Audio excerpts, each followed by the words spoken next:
we are back with day 7 of our 30-day bread making challenge.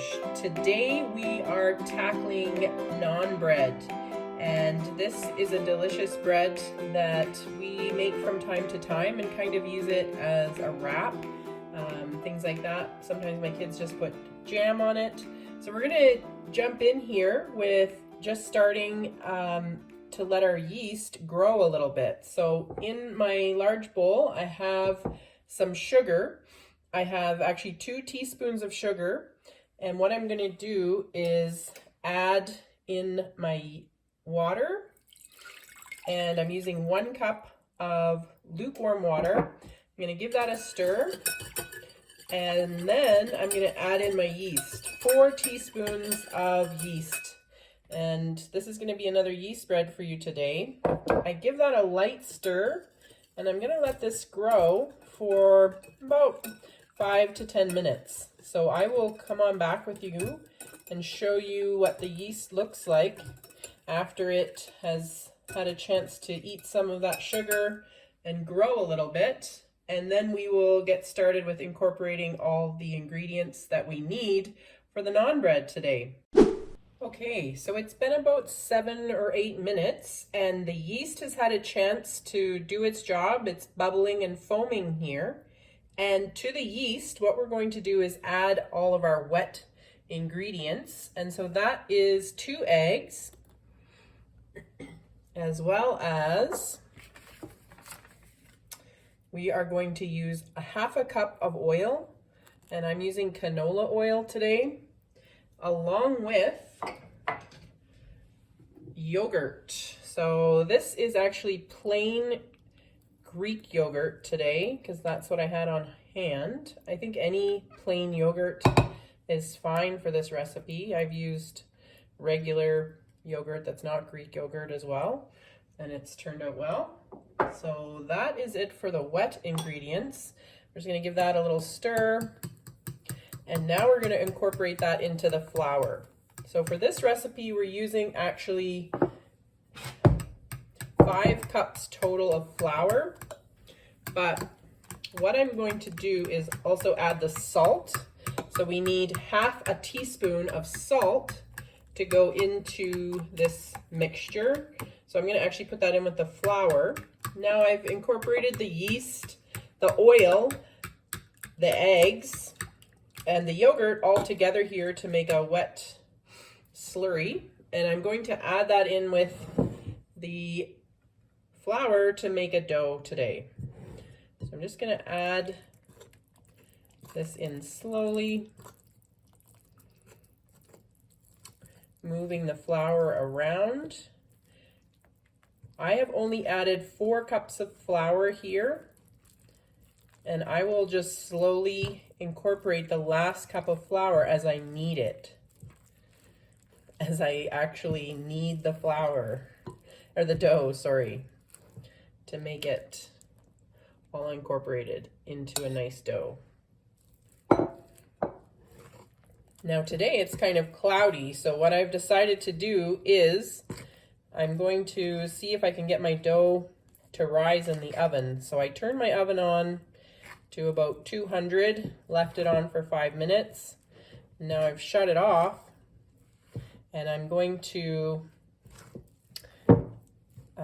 let the dough today rise up in the oven because it's not super warm in my house today.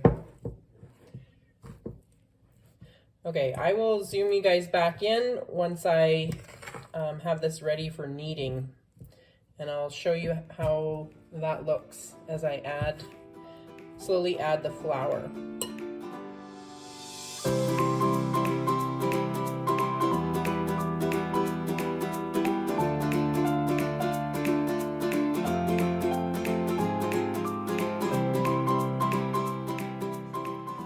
Okay, now my dough is ready to go, and what I'm going to do is just put it in a lightly oiled bowl.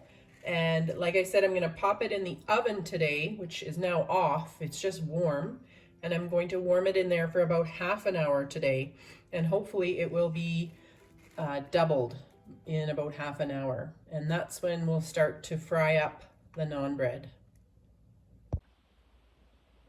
Okay, so we have been letting this naan bread rise for about 30 minutes in the oven, and it is definitely double right now. And what I'm going to do is cut it into sections and make it into small balls, and then I will roll each ball out and fry it up in my skillet. So I just dumped out my dough, and I'm going to cut it in half, and then I'm just going to work with about half at a time. So I'm going to take my half, and then I'm going to cut that in half, and I think I will make these into about 6 here. 6 balls. These are going to be a little big, I think, maybe. I might have to cut them a little more. I think about a size like this is a good size. So what I'm going to do is roll out, after I kind of form it into a ball, I roll it out and I try to make them relatively thin and flat, and then it'll be time to fry it up. Okay, the frying pan is nice and warm, so I'm just going to put in about a teaspoon of oil. I roll it around in my cast iron pan. This is basically my only frying pan that I use, so I should probably get a second one. My brother gave this one to me years ago. It's 14 inches, but it works perfectly for pretty much everything that we make. So now this is about as thin as I can get the bread dough. Pop it in there. Hopefully see some nice bubbles in a second. And then after about 30 seconds to a minute, when it looks like there's lots of nice bubbles, I will go ahead and flip it. I kind of move it around a little bit to see if it's sticking. Once it slides nicely and there's a good amount of bubbles, I try and flip it. So I'm going to go ahead and flip it now. Probably could have left it a few more seconds, but it's looking pretty good. Got some nice bubbles coming there. You don't want to touch those because that will burn you for sure. And we'll see how many this makes, but I'd say it'll be probably more than a dozen. I will do a time lapse and show you a bunch more of them here.